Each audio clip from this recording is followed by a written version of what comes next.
అబ్బో ఇక్కడ కేజీ చీరలు కొంటే అర కేజీ చీరలు ఫ్రీ అంట. మంగళ్య షాపింగ్ మాల్, కేజీల్లో సేల్, టన్నుల్లో ఆనందం. తెలంగాణలో అధికారంలోకి వచ్చినా కాంగ్రెస్ పార్టీకి అంతర్గత కుమ్మలాటల బెడద తప్పడం లేదా? ప్రధానంగా ముఖ్యమంత్రి రేవంత్ రెడ్డిపై స్వంత పార్టీ నేతలే ఎక్కుపెట్టారా? తాజాగా 10 ఏళ్ల పాలన నేనే మంత్రి అంటూ కొల్లాపూర్ సభలో సీఎం చేసిన వ్యాఖ్యలు కాంగ్రెస్ పార్టీలో లుకలుకలను బయటపడేలా చేసిందా? మునుగోడు ఎమ్మెల్యే కోమటిరెడ్డి రాజగోపాల్ రెడ్డి ఎక్స్ వేదికగా సీఎంపై చేసిన సంచలన వ్యాఖ్యలు రాష్ట్ర రాజకీయాల్లో ప్రకంపనలు సృష్టిస్తున్నాయా అంటే అవునని తాజా పరిణామాలు నిరూపిస్తున్నాయి. కాంగ్రెస్లో వర్గపోరు బహిరంగమైందా? అయినా అధిష్టానం మౌనం వెనుక ఉన్న మర్మమేంటి?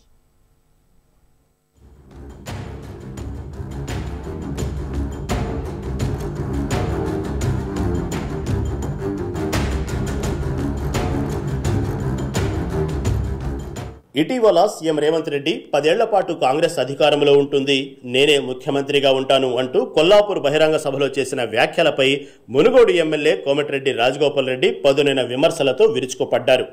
ముఖ్యంగా ఎక్స్ వేదికగా ఆయన చేసిన పోస్టులు కాంగ్రెస్లో తీవ్ర కలకలం రేపాయి. కాంగ్రెస్ పార్టీలో ఏ ఒక్కరూ 10 ఏళ్లు ముఖ్యమంత్రిగా ఉంటానని చెప్పడం ప్రజాస్వామ్యం కాదు, పార్టీలో నికార్సైన కార్యకర్తలు నాయకులు దీన్ని అంగీకరించరు అంటూ రాజగోపాల్ రెడ్డి పరోక్షంగా రేవంత్ను టార్గెట్ చేశారు. ఇది అధిష్టానం నిర్ణయాలను, పార్టీ సంప్రదాయాలను ప్రశ్నించినట్లుగా రాజకీయ పరిశీలకులు భావిస్తున్నారు. రాజగోపాల్ రెడ్డికి మంత్రి రాకపోవడమే ఈ ధిక్కార స్వరానికి కారణమని విశ్లేషకులు అంటున్నారు.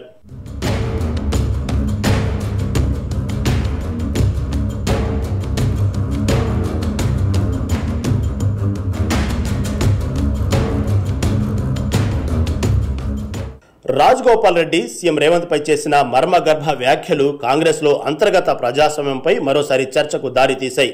విపక్షాలు ముఖ్యంగా బీఆర్ఎస్, బీజేపీలు కాంగ్రెస్కు పక్కన శత్రువులు అవసరం లేదని, అధిష్టానమే పెద్ద శత్రువు అంటూ విమర్శల వర్షం కురిపిస్తున్నాయి. అధిష్టానం నాయకులను ఎదగనివ్వకుండా సమాంతరంగా మరొకరిని ప్రోత్సహించడం కాంగ్రెస్ పార్టీ నైజం అంటూ కొత్త రాగం ఎత్తుకున్నాయి. ఓ అడుగు ముందుకేసి రాజస్థాన్, మధ్యప్రదేశ్, కర్ణాటక రాష్ట్రాల నేతల మధ్య వివాదాలను ఉదాహరణగా చూపుతున్నారు.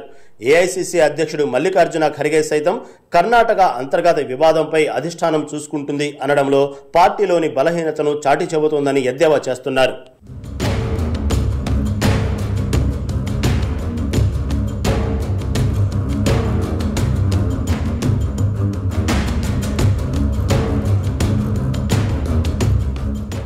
రేవంత్ రెడ్డి సీఎం కాకముందు టీపీసీసీ అధ్యక్షుడిగా ముఖ్యమంత్రి అభ్యర్థిని అధిష్టానం నిర్ణయిస్తుందని చెప్పారు. కానీ ఇప్పుడు సీఎం అయ్యాక 10 ఏళ్లు నేనే అని బహిరంగంగా ప్రకటించడంపై పార్టీ క్యాడర్లో అనేక అనుమానాలు రేకెత్తిస్తున్నాయి.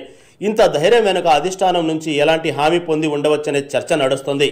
అయితే కాంగ్రెస్ చరిత్రలో సీఎంలు పూర్తికాలం కొనసాగిన దాఖలాలు తక్కువ. దివంగత వైఎస్ రాజశేఖర్ రెడ్డి వంటి బలమైన నేత సైతం మళ్లీ సీఎం కావడానికి ప్రయత్నాలు చేశారని, అలాంటిది రేవంత్ రెడ్డి వంటి వేరే పార్టీ నుండి వచ్చిన నేత పరిపాలనపై అసంతృప్తి పెరుగుతున్న తరుణంలో ఈ వ్యాఖ్యలు చేయడం ఎంతవరకు సమంజసమని సీనియర్లు తెగ చర్చిస్తున్నారు. కోమటిరెడ్డి రాజగోపాల్ రెడ్డి ఎక్స్ పోస్టులు, వాటి వెనుక ఉన్న రాజకీయ వ్యూహం ఇప్పుడు కాంగ్రెస్లో మరింత చిచ్చు పెడుతున్నాయి. గతంలో పార్టీ మారడం, తిరిగి రావడం, మంత్రివర్గంలో చోటు దక్కకపోవడం వంటి పరిణామాల పరంపరను బీఆర్ఎస్ ప్రస్తావిస్తూ క్రమశిక్షణ లేని పార్టీ కాంగ్రెస్ కుర్చీ కోసం కోట్లాటలకు కేర్ ఆఫ్ అడ్రస్ అంటూ విమర్శలతో విరుచుకుపడుతుంది. కాంగ్రెస్లోని అంతర్గత విభేదాలు, బలమైన నాయకుల మధ్య పోటీ ఇది అధికార పార్టీకి తలనొప్పిగా మారడమే కాదు, ప్రతిపక్షాలకు కొత్త అస్త్రాలను అందిస్తోంది.